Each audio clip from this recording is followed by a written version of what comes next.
Hey students, we were going to create a video for you about revision, but as we've seen you go through this process, we see that some of you are struggling and not quite there. You're just scrounging by to hope to get that essay done by Friday night. So instead we decided to create a PowerPoint that showed you some tips to make sure you're successful and get that essay done and polished for tomorrow.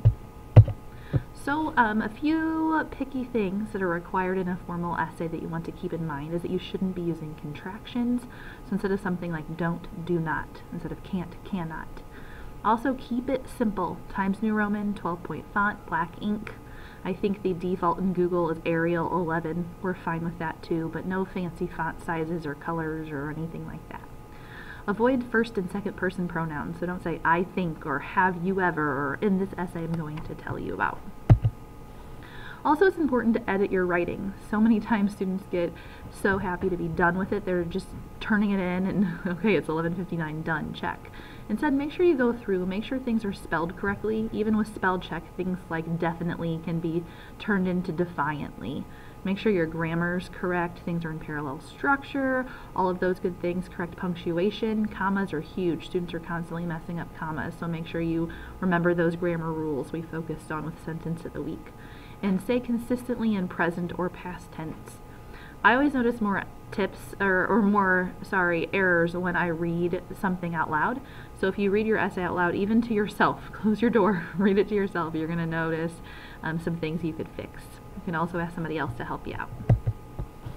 Another thing is make sure your MLA formatting is correct. You should have a heading, that's your last name space page number, in the top right hand corner of your essay. You should have a correct heading or a header with my name, your name, the name of the class, and then the date. And the date's always funky. It's the date space the month space the year with no punctuation. Also make sure you have the title of your essay centered, and anytime you type The Great Gatsby it should be italicized, and make sure your in-text citations are correct. You have the quotation marks, in parentheses the page number, and the period on the outside of all of that. There's an example of this on the back of your body paragraph checklist, and you can also go to the website listed on this slide for more examples.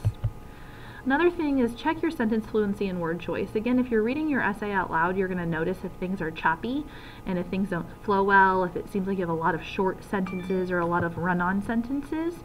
Also, you're going to want to make sure that you aren't just repeating the same words. Go on, use a thesaurus. Make sure you're being sophisticated. The whole entire point of this essay is to argue what you think is impacting Fitzgerald's writing The Great Gatsby more, his life or the societal issues that you guys researched. So make sure you're being persuasive with your word choice. You can also use figurative language and rhetorical devices in there as well. A few friendly reminders: just really make sure you have a strong thesis statement or claim. It should be persuasive, it should state your opinion, not waver between the two topics. And make sure all of your topic sentences directly connect and prove that to be true. When I'm grading your essay, that's the first thing I'm going to look for. Strong thesis, strong topic sentences. The next thing I always look for is that your essay has embedded quotes, that you have at least 2 quotes embedded per paragraph. Don't let them stand alone. If you do, the reader's not going to know why they're there. Also, the next thing I look for is to make sure you have multiple sentences explaining how your quote proves your thesis. Make sure your ideas are developed and go to a deep level of thinking. That's the #1 feedback I give students every time I grade their essay. So that should wrap it up there. So make sure you're keeping these things in mind. Use all of your checklists from all of the videos to make sure your essay is where you need it to be. Don't hesitate to have a parent or a family member or a friend read your essay and give you some suggestions. Take advantage of the suggestions that your teacher is giving you as well. And again, use those videos and checklists. Hope this has helped. Thank you.